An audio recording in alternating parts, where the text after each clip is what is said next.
The ultimate board game question. Anytime we acquire a new game or when we're looking at our collection on the shelves or the wall, will I play these games?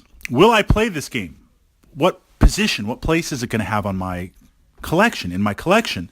So in this podcast, I want to share with you my formula, my matrix, that how I play the games that I enjoy playing, and when I look at new acquisitions, how is it going to slot into my collection?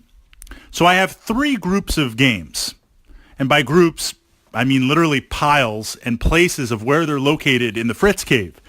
The first group of games live in portable boxes, and they're literally right by the door. These are games that I'm going to play either solo, I'm going to play with the group when they come over, or I'm going to take them to the gaming club. They get played every month. They're not even going to go away somewhere permanent. They're pretty much always ready in a moment's notice to go on the move. Now, what these games are and what this pile would represent in your gaming collection, of course, it's going to be on the narrative. What type of games do you enjoy playing? Time, mechanics, all that. Examples in my collection of this first pile: Zombicide Black Plague, Dark Souls, Conan, Blackstone Fortress, Descent, 2nd edition. I mean, you can see my player personality in the types of games that I enjoy playing and that the group enjoys playing. The second pile of games, these are games that require an alignment of the stars. These are games that require a specific situation to arise, a commitment. Examples: TI, Kingdom Death Monster, Descent, 1st edition. I really love Descent 1st edition on there. These are games that long setup. Gloomhaven to some extent on there. Gloomhaven would qualify. I have Gloomhaven, but that's really just, it's interesting. That's completely a solo game for me. It never really picked up on the gaming group for whatever reason. And I love Gloomy for what it is. So it kind of exists on its own, in its own spot, in its own place. But this second group of games requires something a little bit above and beyond the ordinary. When we're going to play Descent 1st edition or we're going to play TI, Twilight Imperium, it's like, send out a couple of texts, send out an email. Hey, we haven't played TI in a while. Everybody want to come over on Saturday, and we're just going to dedicate, Arkham Horror too. We're going to dedicate an entire day to playing it. So it's not a pickup game. It's not a casual game. I've tried to line up the players ahead of time and see where we can meet and play. Now, these games that are in the kind of second group, I would love to play them once a month. I would love to play them every week, but just time is finite, unfortunately, and we need to get specific players to come in on the gaming group.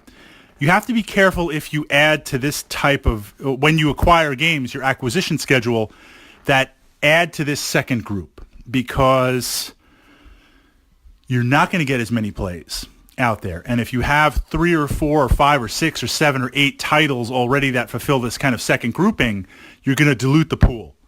So I tend to have 3 or 4 games that fit that criteria.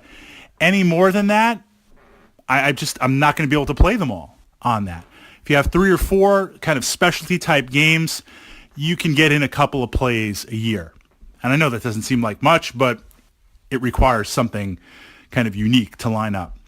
The third group of games, these are games that require, there's nothing wrong with them, but they don't make it out as often. And it's not so much from the perspective of rules. I mean, look, certainly you acquire some games and your tastes change, or your gaming group, the mechanics didn't quite work out.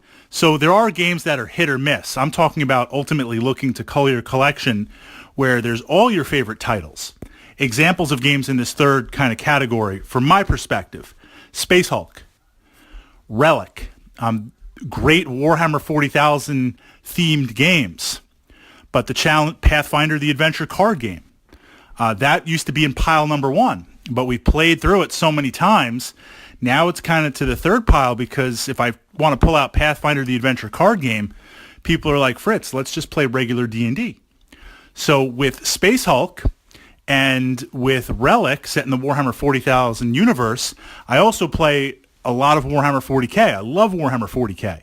I love Kill Team. I love that whole narrative on that. So with that perspective, getting people together, the guys are like, well, why don't we just play regular 40K? I mean, I like Relic, I like Space Hulk, but for the effort, let's just kind of play regular 40K on there. So you're going to have these games that, because of crossover in other areas or in other crossover in other areas in your gaming life, in your gaming perspective and group, they're going to get the least amount of plays, or they're going to require a lot more effort to get them on the table. And certainly, I mean, there's nothing wrong with that. This group doesn't get played as much. It does get played every now and then. I wish I could play it more. But the difference is when I don't play Space Hulk or when I don't play Relic as much, I don't feel guilty about it because I'm dipping into that narrative. I'm dipping into that gaming genre through tabletop 40K. I mean, we might see this where an example might be, some really heavy dungeon crawling, role-playing type board games. If you're involved with an RPG group, role-playing game group, and you're meeting every single week to play, yeah, you're going to have some board games that have that dungeon crawl feel that you really enjoy, but there won't be the sense of urgency to play them as much. So those are the three groups. When my man cave is actually sort of organized, again, I've got the games that I'm playing every single month, either with the group or solo, by the door. I've got them in some book boxes, ready to go, ready to transport. The games that require kind of this commitment to play, like TI and Kingdom Death Monster, they're nicely on the shelves. They're waiting.